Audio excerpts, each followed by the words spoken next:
It's still a new month. It is still second day in the month of March itself. It's Tuesday on Your View, and we're excited to have you join. I am Tokwe Mark Odige, and of course, YK is in the building.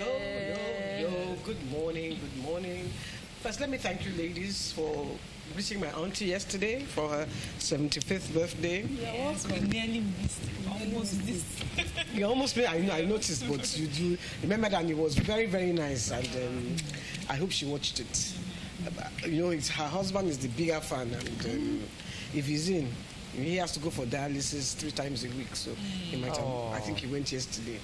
But I want to complain about traffic. Is there traffic?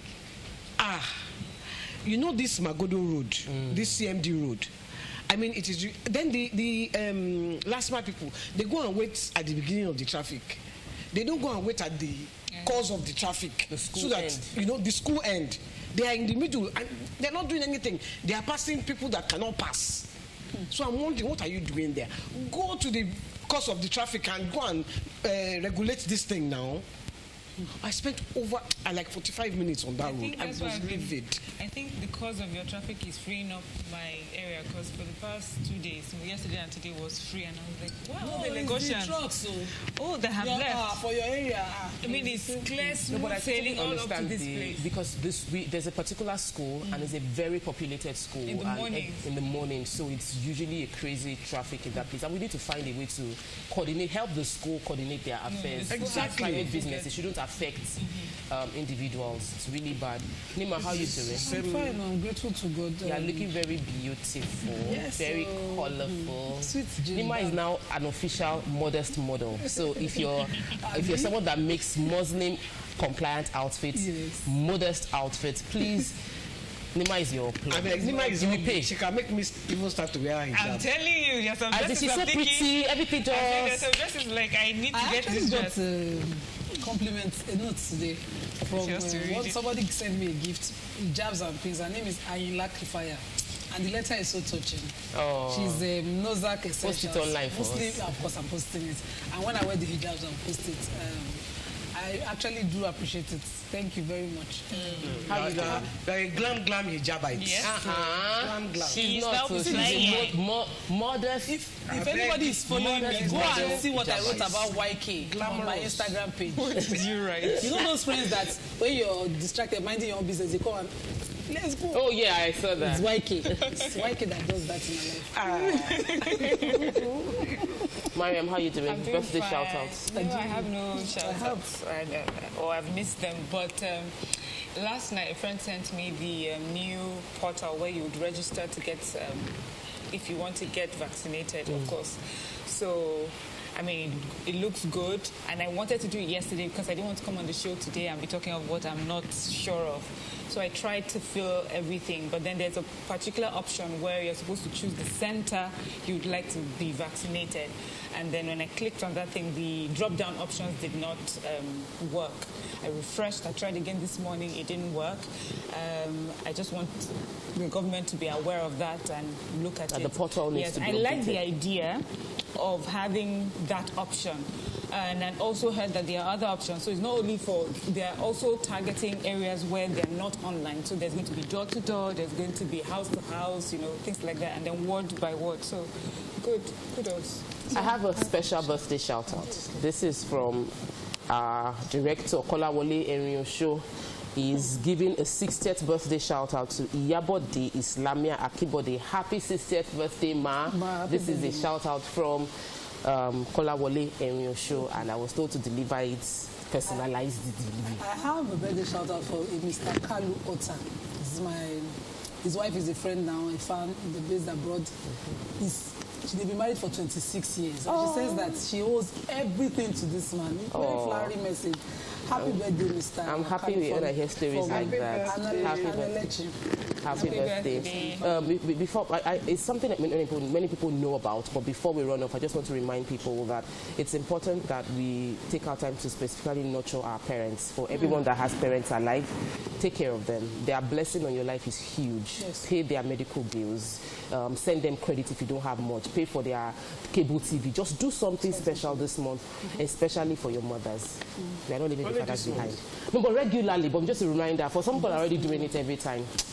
When we return, we'll go through the front pages of the newspapers. Please stay with us, we'll be right back.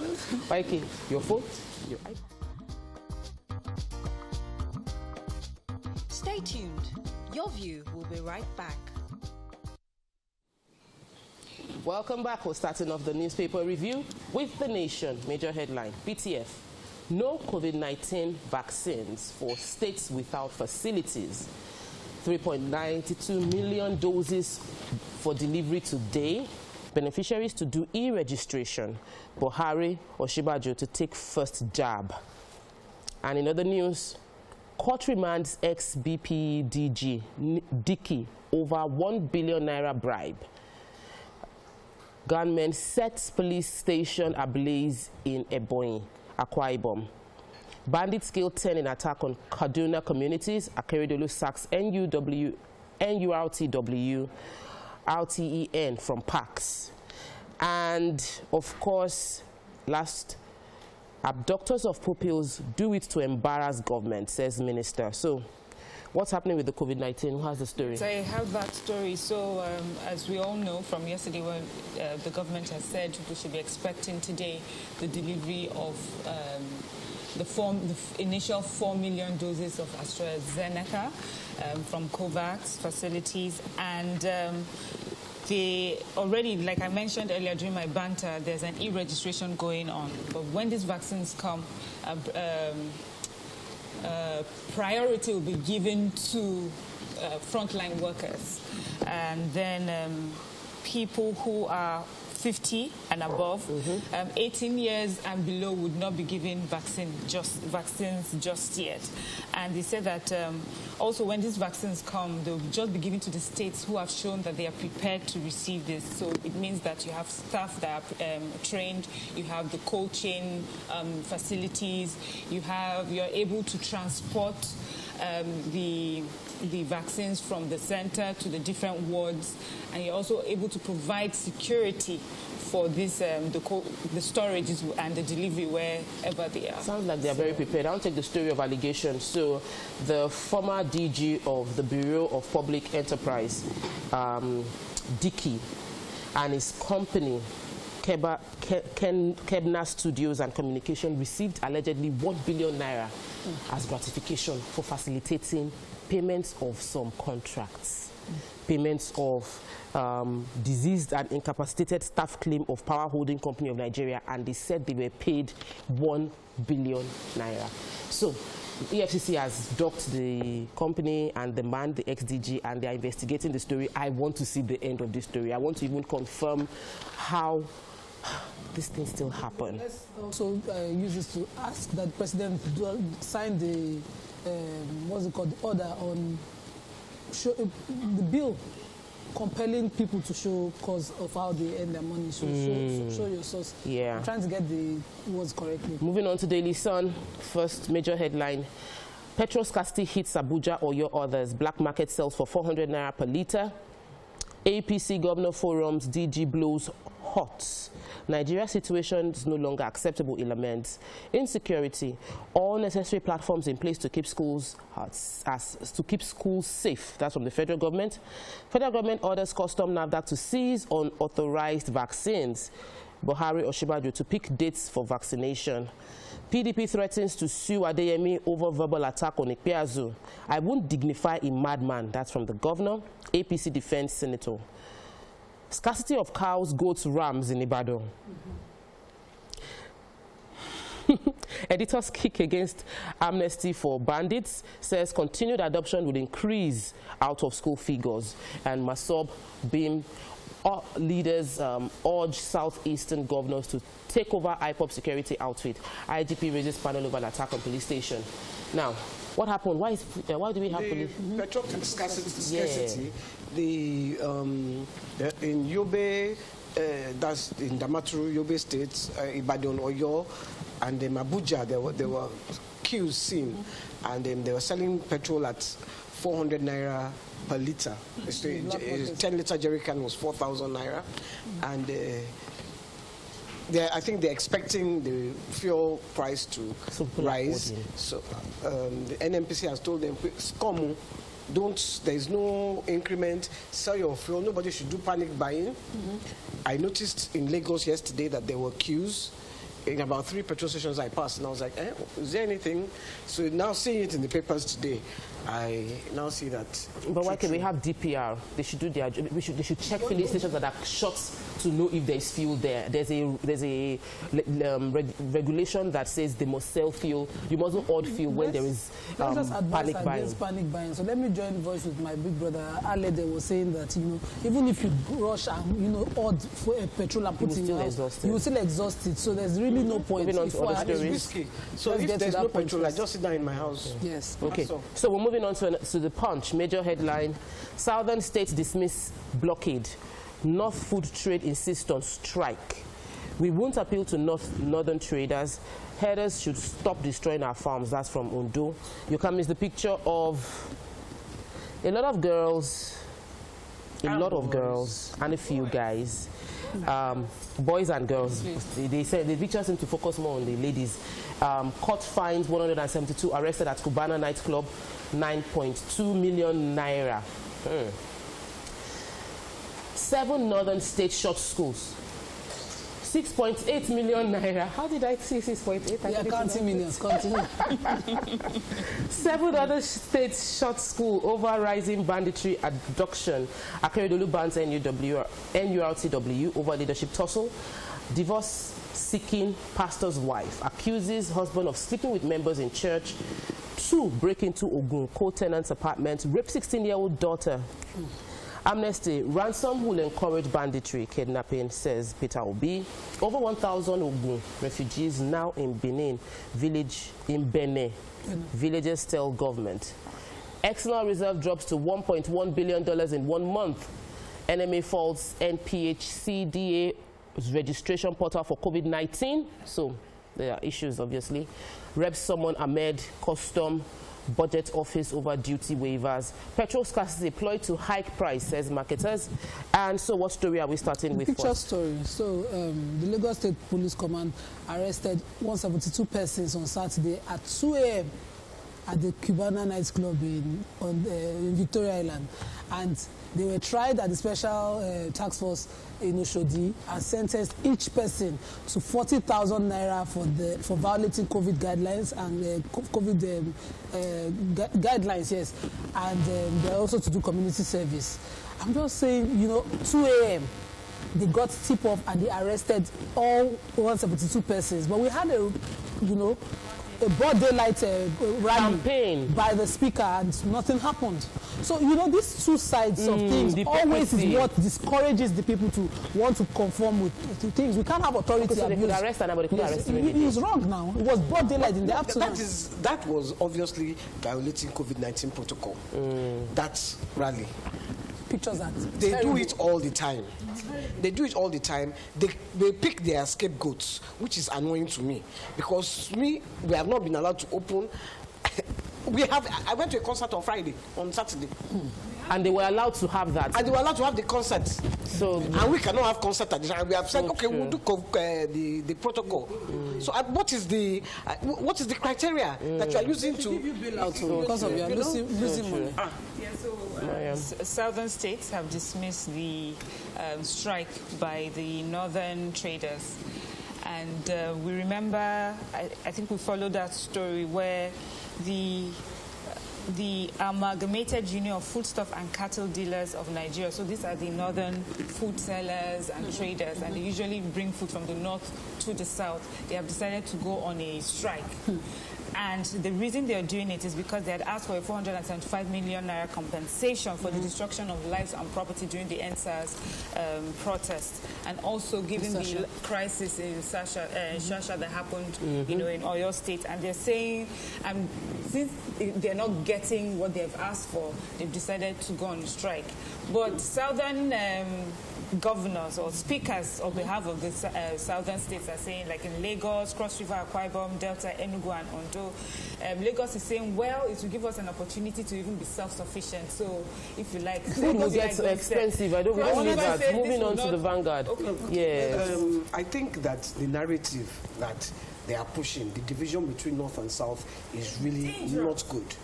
It's not good. And I mean, there was this Olotu that said he was not perturbed, that they will now start to do their own farming. How about we look at this innocently?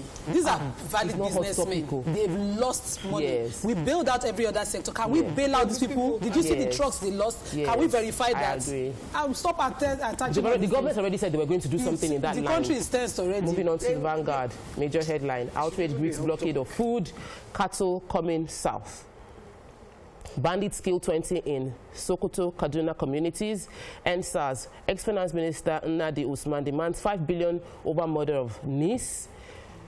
COVID-19, Lawan Baja, SGF, others take jab March 8. Leadership tussle. Akeredolu suspends NURTW and RTEAN in Ondo.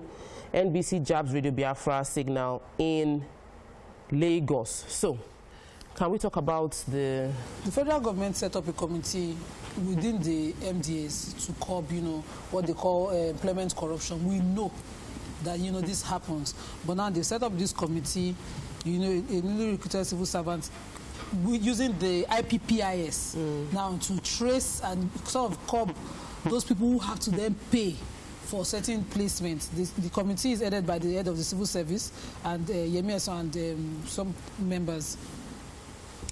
Moving on to the last part of the day. Gunmen attacked Sokoto, bandits attacked people, locals in Sokoto and Kaduna yesterday, and they killed they set 10 houses ablaze, 2 motorcycles, 50 bags of ginger, and they killed several people. They had tried to protect, the locals had tried to protect a gunman, a wealthy businessman when they came for him, and they said, you? And they now shot at them, killed several, and injured. Ma'am, what's the reason? They took the businessman away. Oh, wow. Now, this brings me to that our defense minister that said we should defend yourself. They defended themselves, and they were killed. And so, Ma'am, you're going to tell the story of why they were bandits. Yeah, so remember Shegumi, who has been doing the negotiations, he was given a reason why the 372 female students were recently abducted, and he said there was another faction of bandits who felt that they had been sidelined during the negotiations and peace accord with bandits and federal government, that they heard that they were giving them amnesty and things like that, and why did they sideline them? And so to show their strength, this is why they did it. Obviously, they showed us that they could. He said he was also shocked that they took that number of students and no one could track them to. They were way ahead and lost into. So we need to move on. It's not on the papers. 50. It's not on the front pages, but they've been tweeted that a commercial break. Twitter. When we come back, we'll go through the hot topic for the day. Stay with us. We'll be right back.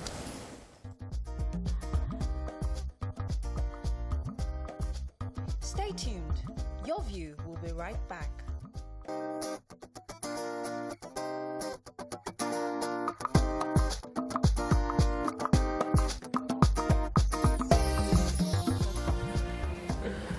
Thanks for staying with us. Our very own Dr. Ngozi Okonjo-Iweala resumed duty yesterday as the Director General of the World Trade Organization. Her outfit immediately became the subject of talking points amongst many people online. She wore a native Ankara outfit like YK here, and it drew so many comparisons to what our corporate environment here in Nigeria and how we have jettisoned our own cultural outfits in favor of Western outfits. What are your thoughts on this? Join the conversation by calling us on 081-270-53687 or 08091 390-76948. It's right here on your screen. Or you could tweet to us at TVC Connect. Please hashtag your view, and we'd love to hear from you. So, YK, I'm so happy you're on the show today because you're one proponent of this African culture. Africans, we must be proud of our culture. But here in Nigeria, we don't see we won't see that outfit as acceptable in a corporate environment. Largely, let's be honest. Largely, we don't see it as acceptable in a corporate sector. Yes, because our mindset has been, we have been indoctrinated to believe that anything African is bad. Yeah. Everything, like, I mean, your hair is really lovely, but nobody is going to look at your hair and say, oh, your hair is lovely.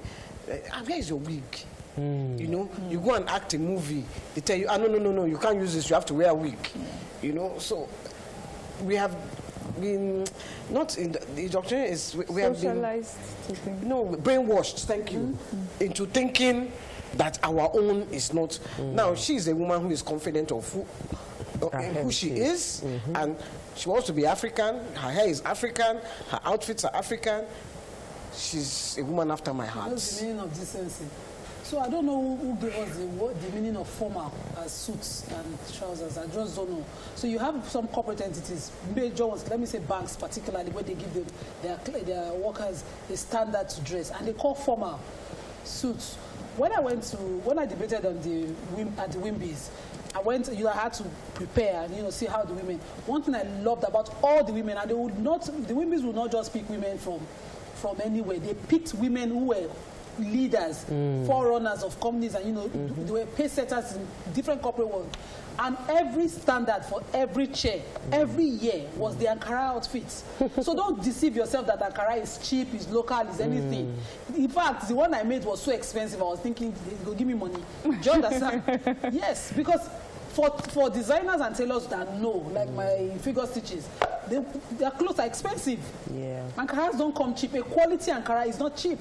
So for most of us, I wear everything, almost everything I wear on this show that I do not even buy or make. I'm made in Nigeria, even if it's another fabric, a chiffon or anything, they locally made. I always set out that as my standard. But then, locally made things don't come out as cheap. They're not informal.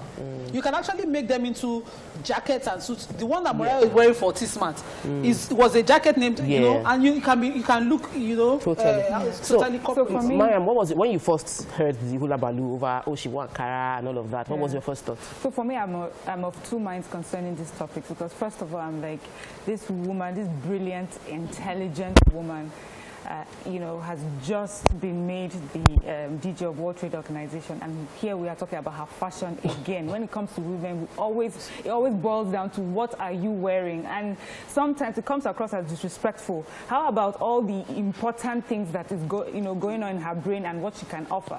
So on the one hand, on the second hand, I also think it's a good conversation to have, because I think a lot of people have struggled with that, like the acceptance of our cultural outfits and our designs, and making them, appropriate for all occasions, not just ceremonial occasions.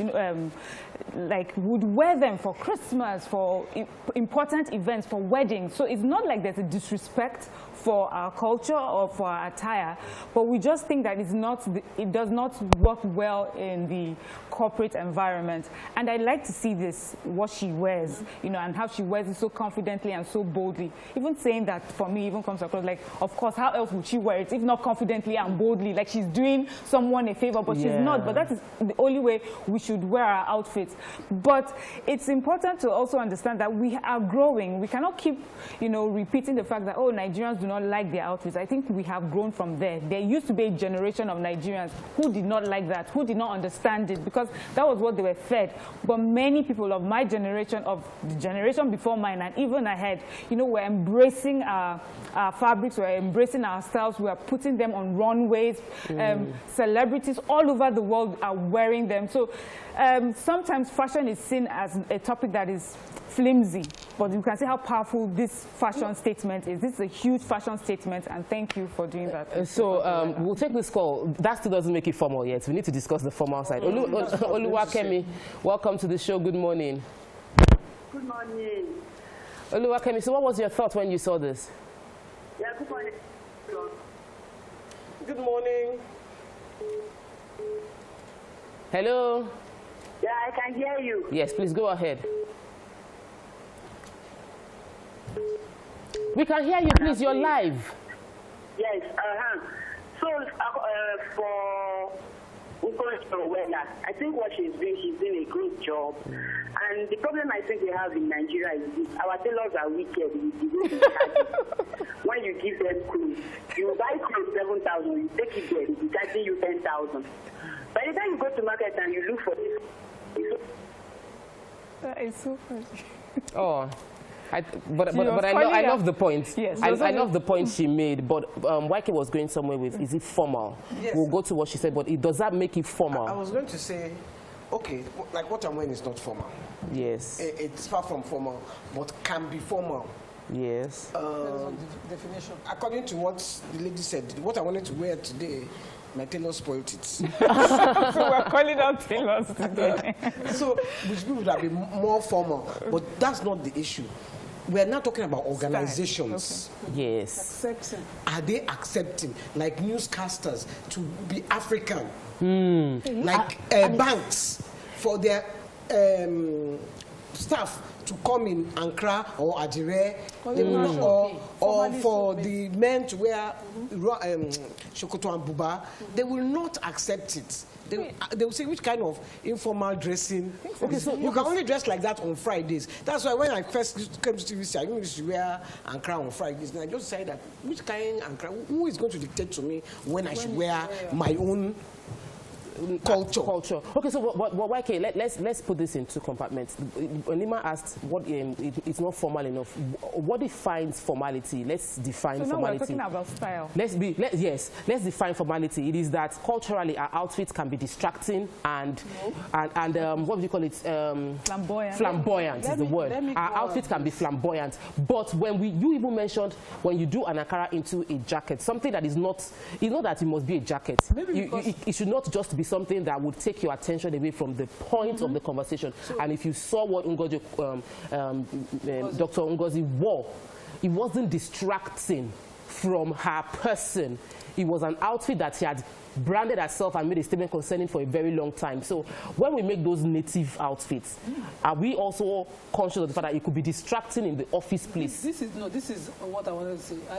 With due respect, you know, we've all talked about her intellect and how brilliant and all her achievements, but down to what we should accept as the standard.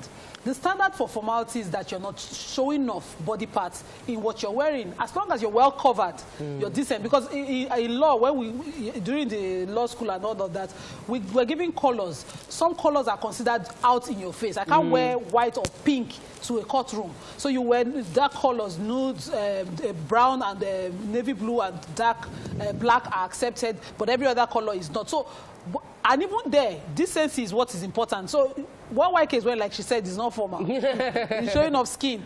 But what Okonjo is wearing is fully covered. And women can wear that no matter the colors, if they're not out in your face. And that should be formal. Isaac is calling all the way from Rivers State. Welcome, Isaac.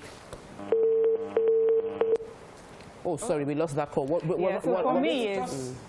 to Nima about formal and informal. Yeah. Because to me, the courtroom, why must they wear black and brown? Wait, let me finish. Because it is, they brought it from London. I don't want it. Excuse me, they brought it from London for you to wear that wig. And you know why they are wearing it like that in London? Because it's cold. Yes. Oh. Here, you will now be sweating and smelling inside black and wig. Come on, and the court will not have AC. Yeah. We really need to domesticate our practices, you know, and we'll talk more on that when we come back from this break. Stay with us, we'll be right back.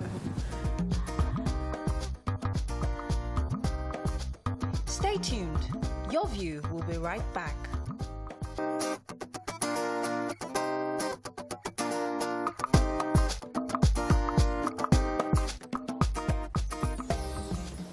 Welcome back to the show. Conversation was getting heated and then we went to the break, but you all know Mariam was going to take it further with this discussion. Of being formal, you were saying Yes. what's formal and what isn't.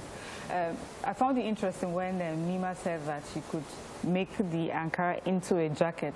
So the jacket is a Western style. It's not necessarily an African Yes, style. and I'm just so now, so I'm saying now, are we asking that we take our cultural fabrics and then make them into Western style still, which is what I think we're trying to say that it's better to find styles that are originally ours. So it's not just about the fabric, it's also about our styles. You're right, I agree, in my opinion, that our styles can be quite flamboyant and in your face and everywhere. But even the British have very flamboyant styles when it comes to their dinner wears and things like that. But I think they worked over the years to find something that was suitable for their corporate or work environment. And that's what we also need to do over time. We have designers galore who are always doing runway shows and things like that. It would be nice to see something originally ours that we can also sell to the world, and they would wear it also in their corporate environment. So it's only us. I want to ask a question, because so that we drive towards the point, is it possible for our corporate Nigeria to embrace the fabrics, our local fabrics in the workplace? Can we formalize this our local fabric? Can I just quickly add? I remember when we were growing up, when you have watched the news on TV, I think I'm just now realizing where did it change. Cyril Stober, he would wear, up and and they would wear the. I mean, they would tie their head fully with the gele and everything. It's just that they now wear wigs on there, so they look quite ridiculous. Those Oyibo wigs, but I don't want to go there because you all wear wigs. So yeah, we thank God. We thank God. I love how Mariam is looking. We thank God. I wanted to say that. I'd like Please, to I deviated. Well, I wanted to say, go on, I forgot to. Okay. I'd like to see, some of our because we have women in all of these corporate sectors, and they are the ones championing this formality to death. They're copying everything. They'll be looking at one Oyibo magazine and saying, this is what I think formal looks like. It's your mind. I'd like to see them champion the way they have, because it's only us in the West African countries who don't proudly wear their fabrics to their workplaces. If you go to Ghana, when I was shocked to see the way they were just walking as if it was normal. If he's here, they'll ask you, are you going to the market? You're looking at, wearing an Ankara up and down. The way Okonjo was wearing, her neckline is all showing. So we know what formal. So formal is that your hair is not let down. And evening wear is that your hair is let down. Formal is that you take your hair off your neckline. You have a round neck. You're looking covered. Okay. Decent. So can we talk about the economy of localizing our formal wears? Can we discuss the impact on our economy? Because right now the average formal outfit is Turkish and is imported, or China. It's either Turkey, UK, China. And that means that we are spending a lot of money bringing in this outfit into Nigeria, and we're providing work for people over there. So now talk about the economics of bringing in this economy, making sure that these outfits are made in Nigeria. It will be fantastic. Let me take this phone call first before I take your opinion on that. Welcome to the show. Good morning. Oh, my namesake. I was hearing Tokwe on the phone. I'm like thinking, Tokwe, it's me. But then it's you. Welcome to the show, Tokwe. Good morning, please. Good morning. Tokwe boy. Oh, yeah. I'm happy to be with you for the first time. Welcome to the show. I've loved having a chat with you on your program. You discuss very, very well sensitive issues that affect the nation. I want to say, I was proud when I saw Dr. Kojoriala yesterday with our native wears. I really want to say that Attires is really saving a lot of forex for Nigeria. Because even as it is, you wonder why people are bringing in toothpick, which affects our naira. Because whatever you bring into this country that is foreign brings down the value of our naira. So I support you, base of saying the banks, and even the court that they should try and put on the local attire. I'm happy to see my mentor, late Anikulapo's daughter, on her attire. And I pray Tope and the rest, we call it coffee. Thank you very much. You have a very fine day. Thank you, Tope. See your smile. I was going to say, I noticed when I was 50 and then after I was 50, a lot of ladies who were 50 at that time chose to wear designer from, all this Everywhere. designer that would cost $10,000 to just wear this. I wore a dress from a Nigerian designer. She's famous and her dresses too are expensive. But it was a Nigerian designer and it was a beautiful dress. Keep the money in Nigeria. It was a beautiful dress. So I don't, even if I will celebrate my 60th, I will never go, even if I can afford it, go and buy International. I will wear an African, I will go and sit down with a Nigerian designer and say, design me something for my 50th. Do you understand? Yeah. So I think when we start to look inwards, when we start to look, the money will stay here. When we start to stop buying wigs, our money will stay here. And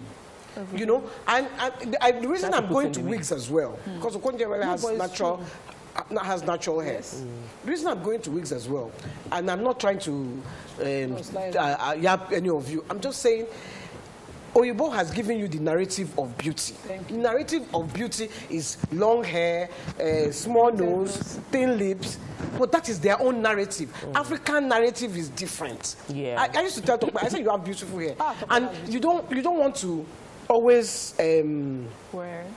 wear because it's hard for you to come. So do weaving. There's no amount of story that I didn't tell Tope about weaving, because you have beautiful weaving styles. If you see my hair, see, I'm not Soraya, so I can't remove my scarf. Weaving, they have beautiful styles. Hair. But we have a phone call. Abigail is calling, and I would like to take Nima's opinion concerning the economic effects of all of this. Welcome to the show, Abigail.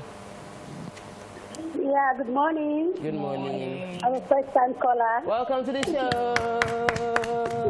Thank you. Thank you so much. Yes, thank you so much, Ma. I'm so proud of Conjoruela. You are listening to the TV, please. Okay, thank you so much. I'm so proud of her, and I love her attire. All right, Nima. So I'll come back to it. What I feel is that if only, our government, and I always say that I don't know where the National Orientation Agency is. Their job is beyond just putting jingles out there. Their job is to look at, in fact, this divisiveness, this division we are sensing in the country right now would have been stemmed. I don't know whether they're underfunded or they're not even being funded under this administration, but they're the sleeping, if not dead now, as an organization. Imagine that they were doing the maths for the importation of wigs. Somebody did the calculation. Let's stick to clothes. The highest importers. Highest importers are finished of bleaching products in Africa, wigs, and fabrics. When the Wuhan issue happened, Nigerians turned to I was thinking they would turn to Aba, because you see some of the best of fabrics, and BC, House of BC, attest to it, come from Aba. But we turn to Turkey instead, and we just continue to import shoes, import everything. Our industries are dying. When we talk about our rich men saying you have money and somebody is flaunting 3 private jets, show us industry that is empowering people, that's employing people. We complain every day of the level of hardship, but some people walk on the streets, they can't even afford, they don't have anything to look up to, and we are sitting pretty. And those people importing have continued to create a cartel around everything they import. They import rice, there's a cartel. They import anything, there's a cartel, and they will do anything to make sure that door remains open. We really have we're not serious at all. Yeah, we'll still come back to this. Stay with us. We'll be right back.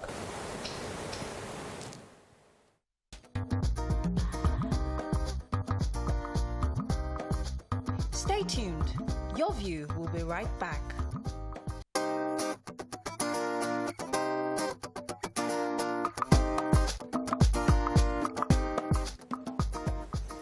Thanks for staying with us. This topic is causing controversy. Thank you, everyone, complimenting my natural hair. It is a lot of work, though. But back to the economics of economic impact of this formal sector embracing foreign outfit as our formal outfit, which means that 5 days in a week, we are expecting every corporate worker to wear outfits that means we are taking money outside Nigeria. You're right, but then, you know, one thing that's interesting about that conversation, taking money outside Nigeria, even when you do with our Ankaras, most of our Ankaras are imported. The Hollandaise, the Ghana wax, and things like that. A lot of them. You know, a lot of them. So I think it was YK that even made me realize that the Attires itself, the fabric itself is also imported, just the print. So we need to, of course, revive our textile industry. Yes. And that is how we can put money in pocket. But secondly, I don't know which comes first. If it's the fact that we need our tailors to do better, please. When we give you our clothes to sew, when you say 3 weeks, let it be 3 normal weeks that you can count, 1, 2, 3, not Nigerian weeks or African weeks, where it's 6 weeks, and sometimes we have to get the police officer to get you to free our clothes. But what we need to do is, but what we need to do is have of course, an industry where I can go into a shop just like with the other brands and walk in and get it, and then also the cost of buying African clothes or Nigerian clothes is much more than when you get the Chinese ones. The quality, of course, is better, but it costs so much. Many Nigerians can't afford to. So when they spend on a Nigerian outfit, is that they are putting a lot of money so that they can wear something beautiful. Have you seen my DP? With high quality. But you know, have you seen my DP? I have my little granddaughter. I bought her an African dress. Beautiful. Everywhere she wears. Beautiful. You know, we really, this topic, we cannot exhaust it, but the truth is that there are many advantages to us localizing our formal outfits, and it would need to start from the government. If all our federal institutions formalize wearing our outfits, our native outfits, we would go far in reducing our pressure for importing foreign fabrics. Yes. So on that note, we round up this conversation. Please continue it online. Continue to share our heritage, our culture, and all of that. But we want to move into something else that is very, very essential, because this month March is very symbolic for every woman and all women in every way. This 2021 Mother's Day celebration is just around the corner. And we're also introducing the International Women's Day, which is exactly 1 week from now. And one of the major health challenges that bedevils the Nigerian woman is breast cancer. It is the most, it's caused the most, it's one of the most deadliest diseases that affect women. And it is also a major challenge for us because we tend to catch this thing very late. And late detection leads to increase in mortality. So we have with us our guest, Mrs. Ebu Anozie. She's the CEO of COPE, C-O-P-E, and she's coming to talk to us about this major issue, breast cancer. Welcome to the show, ma. Thank you so much, Papa. Thanks for having me. So, what exactly is your organization hoping to achieve with this awareness they are driving in the month of March? What's your foundation hoping to achieve? Really, it's not just the month of March. We have a screening done from February to November. We want a lot of people to come early, because if we detect it early and get treatment early, I can assure you it can be treated. Because breast cancer really is not a death sentence. But if it is caught early and you go for treatment early, then you have a very good prognosis. That's the essence of what we're doing. We also want a lot of women to participate, because we have the screening tool. We have the breast ultrasound scan machine that we use first and third Saturday of every month from 10 a.m. to 2 p.m. So you can avail yourself to it. That's why we have the card, which is it's been sponsored by Mr. Kenny Grusinesi and the family of late Omada Idachaba. We have about 200 cards, but we're willing to give 300, so you can give your guests so they can come for screening whenever we have the screening done. They're special cards anyway. So, one of the things about cancer and breast cancer and the early detection is that for many Nigerians, because of the cost, of course, of getting medical or health intervention, many people would rather just hold on to whatever symptoms they think they have and just hope it goes away, or just hope, or you pray it away is what you hope.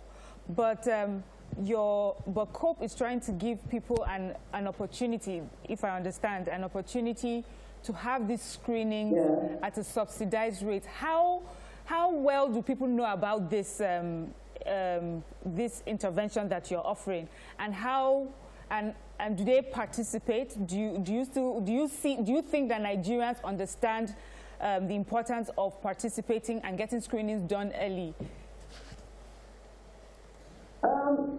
We started 25 years ago, and our mantra is early detection and treatment can save your life. It's very important to know that women come. We have organizations who have bought into what we're doing. When you buy 200 cards, which is about 5,000 for each card, then we put the organization's logo on our wall of fame. And you have their members of staff who come and have them screened.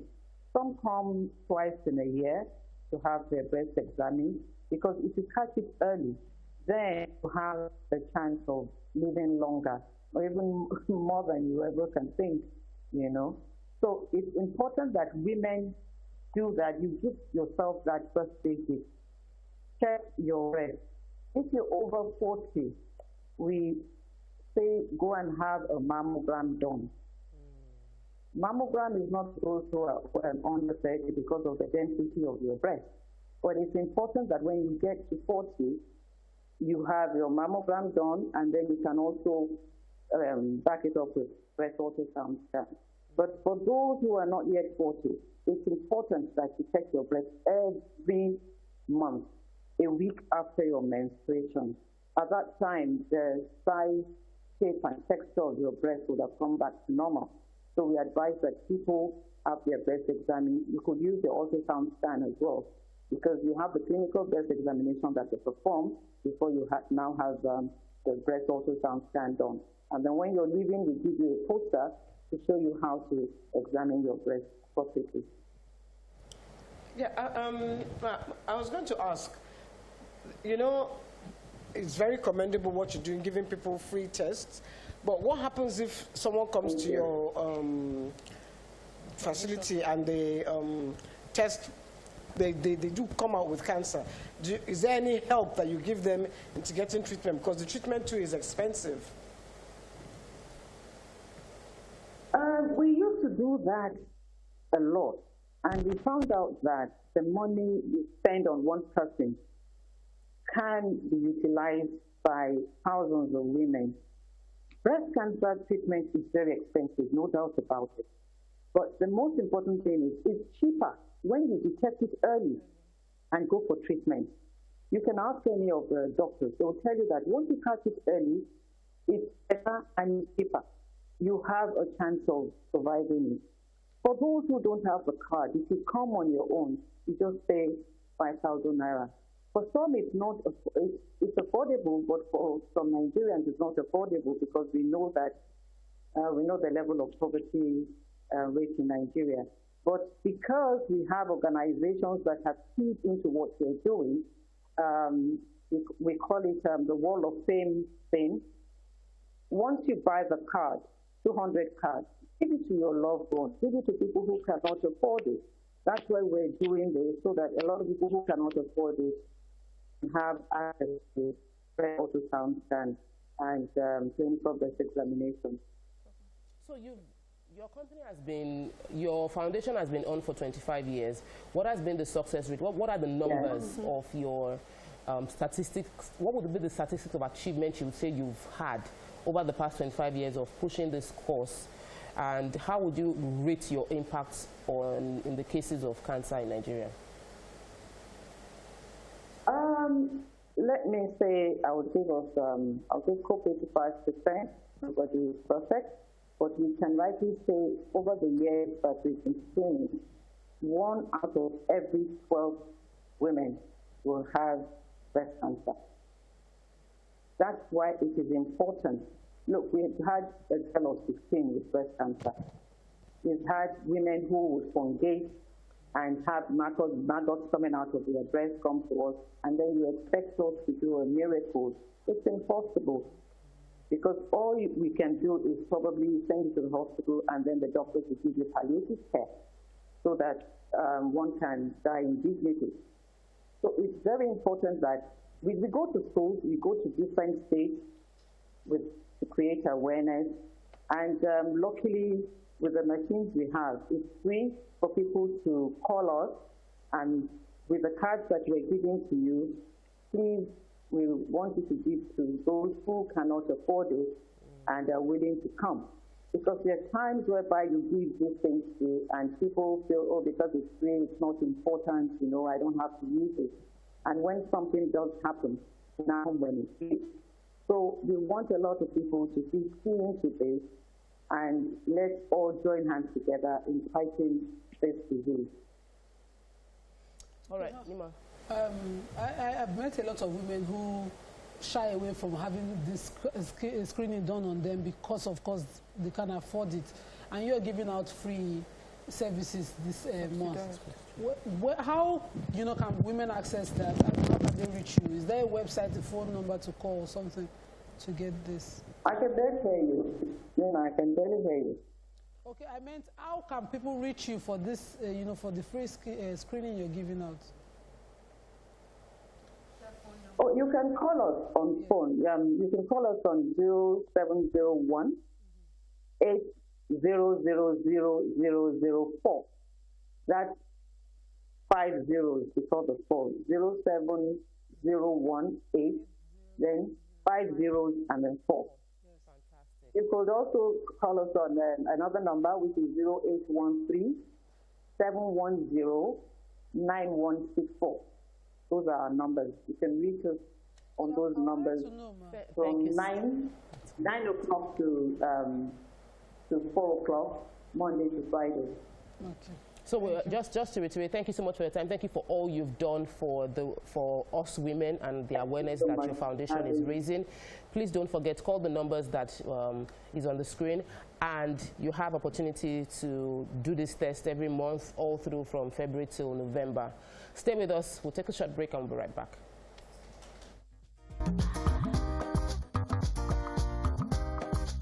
Stay tuned. Your View will be right back.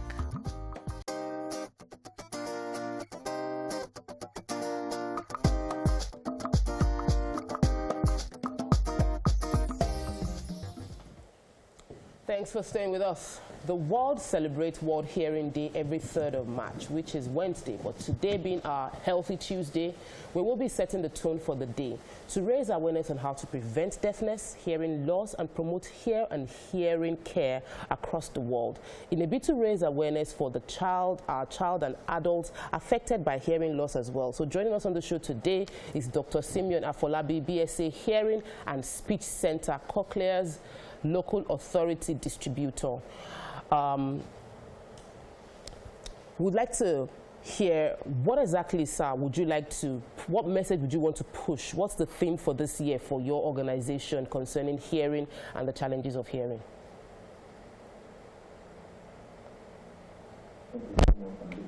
Good morning.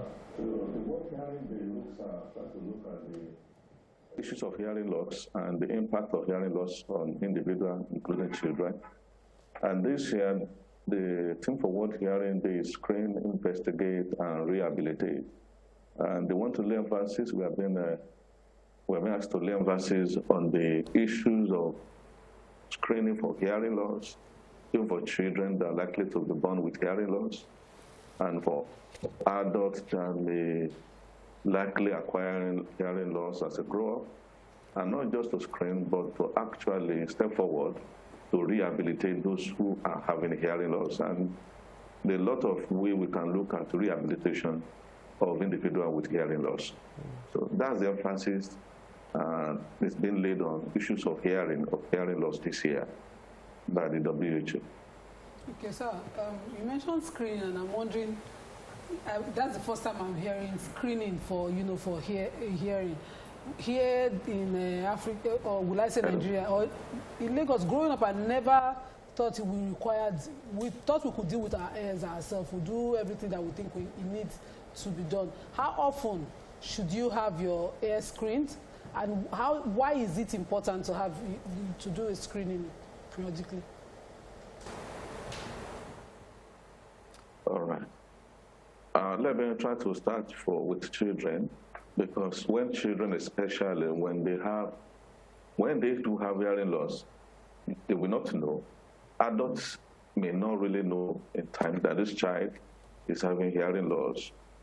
Every children born is required to have a screening just to check whether the hearing is okay. And for some children, there are some issues that happens to them at birth that put them on the likely list of individuals that will have hearing loss.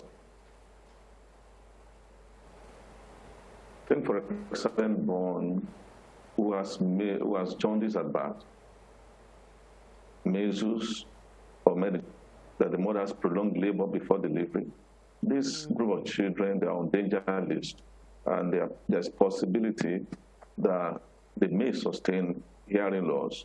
So instead of just leaving them, it's good enough to just screen them that the hearing is okay, and they can grow normally, acquire speech normally, and develop speech, and then have a normal education. If these children are left unattended or unchecked, there is possibility that they could have hearing loss. And if hearing loss is present, then as they grow up, there's a milestone they need to acquire. So they will not be able to acquire this milestone, like learning to speak, which is the most important thing. They will not be able to acquire it in time. Dr. Afolabi, there's a new lifestyle we have had to adopt since the pandemic, which is online schooling. And our children are schooled and they're using their computers, and some of them have to use their headphones. And it worries me sometimes how this may affect their hearing in the long run. Is this a valid concern?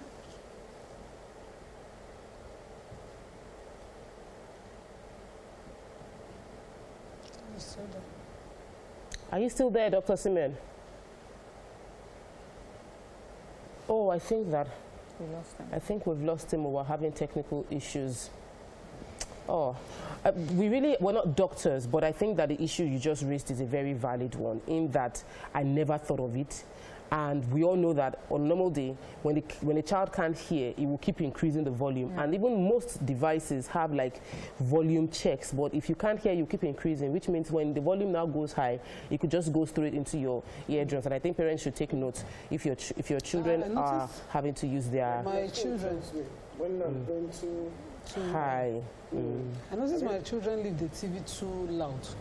Coming to the house, if they get home before me, I can hardly call someone that they'll hear. They watch the TV always too loud. It worries me, so I'm always concerned about, why they would do that. I don't take my phones in the house. Once I'm in the house, I don't take my phones close to my head, and I don't take it on. I don't use the headphones. I put my phones on all calls on speaker, no matter who is there with me. Except I notice that I have to now switch it immediately, depending on who I'm talking to, just to give them that consciousness to stay away from putting things so close to their ears. Because what I wanted to ask, young kids that have ear problem, they don't learn to speak. So by the time they become adults, they can't speak because they couldn't hear speech, And I wonder, if you lose your hearing, the older you get, will you forget how to talk as well? Oh yeah, that would be something we want to ask him. Yeah, and then I know that some people get the cochlear system that they put into people's ears that help them sort of like correct. Those are Ear devices, what they call them? Hearing aids. Hearing aids, thank you. Yes, and many people go years without having access to it, and they could actually have heard because their condition probably was something that system could treat. Would have loved to hear that from with the cost yes, of it. Yes, where to get it, how accessible. Whether it's accessible. Because some people might not have heard of it ever. You have kids that are just like 4, they have hearing problems that are solvable, and you know, and they didn't know. They didn't know because they didn't go out. So in essence, the reason for the show, sadly we don't have our special guest who's able to answer all our questions, was for us to set the tone that tomorrow is World Hearing Day. Now, there are two sides to it. Celebrate, we tend to overlook a lot of these things, so be grateful that you can hear and lend hands, help out for those that cannot hear. If anybody is around you that cannot hear, do the research, find out, help them get in touch with doctors. Okay, we have the doctor back now, I think. Time. Okay. Thank you. Did you hear our question? Did you hear our conversation during the technical glitch? Yes. I can continue from where? Okay. Thank you, sir. All right. Thank you. Right. I was talking about children that may likely that might be exposed to issues that expose them to have hearing loss. Yes. That they need to be checked, like those children who have measles, who have jaundice at birth, who have measles, who have meningitis, those children during delivery, they have prolonged labor. These are cases that dispose them to having hearing loss. So we should not let them to grow up like that. We need to check their hearing, because unable to do that, we put them at risk of not being able to develop speech normally or have a normal educational life. Then about adults, that as adults we are predisposed to issues that could cause hearing loss too. Build up wax in the ear, this happens naturally to many individuals, and when this build up is to some extent could affect our ability to hear normally. Sir, also, we are disposed. Due to the technical issues, we were almost out of time, and I really want us to provide actionable contacts for steps for people that are listening. So, what would be the right age intermittent to carry out the screening, and where can we get the hearing aids? Screening should be done immediately the child is born. Okay. We call it neonatal hearing screening. You can do it 24 hours after delivery. And if not done, and just grown up before the age of 1 month, 2 months, the child should be screened, whether the hearing loss is present or not. Okay. Now, this can be done mostly in teaching hospital now or in some private center. And so when hearing loss is discovered, we like to know the type of hearing loss, and the type of hearing loss will determine the treatment that the child can be advised to have. Okay. So there are some, if it's, we call it, if it's sensory neural, that is beyond the middle ear, then that's when the child will be considered to have hearing aid feedings. And if it's a profound one that hearing aid cannot help, then such individual will be advised to go for cochlear implantation. And cochlear implant is a surgical program which incorporates this processor. So the parent will be advised that this is the best way to make the child or the individual to hear better. So these are just the programs for those with hearing loss. Oh. Yeah. Oh. Hello. Sir, are you still there? Yes, I'm still there. We're totally out of time. We're like completely out of time. I really wanted to hear how to get the hearing aids, how affordable it is, those kind of. Yeah. How to get hearing aid? I said firstly we do a hearing assessment. We know the type of hearing loss the person is having. Now there are degrees that we be disposed to having a hearing aid, and at some degree that the option is to go for cochlear implantation. And so once it is within the normal range for hearing aids, so the individual can approach a teaching hospital, private centers, where hearing aids are being dispensed. And then after the test, hearing aid evaluation will be done. and the specific hearing that can help will be prescribed for the person. And if it's a case that is not a question of hearing aid, such as the one that we advise to go for cochlear implantation. Thank you so much, Dr. Simeon Afolabi. Thank you for all that you're doing. That's all we can take on the show today. Time spent well, I'm sure. If you missed any part, go watch it online. See you all tomorrow. Bye.